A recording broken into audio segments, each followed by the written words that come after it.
Çıxır deyir ki, 60 min iş yeri boşdur. Bu nə deməkdir? Bu insanları ələ salmaqdır. Necə 60 min iş yeri boşdur?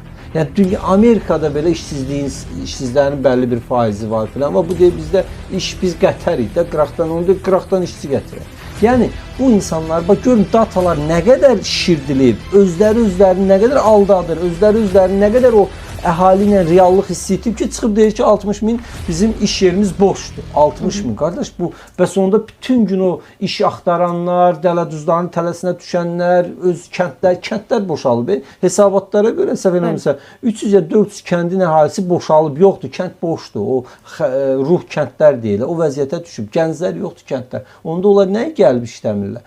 Və yaxud da ya bununla bağlı Sevinç xanım, yürüdülən səhv iqtisadi yanaşma. Baxın, ancaq Bakıda inkişaf gedir. İnkişaf deyəndə o da 5-6 adamın əlindədir.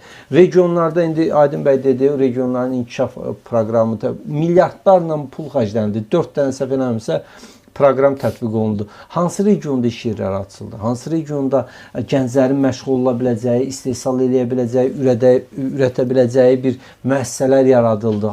Varsa yazsınlar. Yoxdur, iş yerləri zaten yoxdur. Bir taksi fəaliyyəti var idi. Bir 60 min adam işləyirdi. Ağıllı Ayna rəhbərliyi də gəldi. Hesabat datalar yeni hazırladı. Sən demə 25 min yetərliymiş. Bax onlarda da kəsirə və nə oldu deyirlər, tıxac oydu.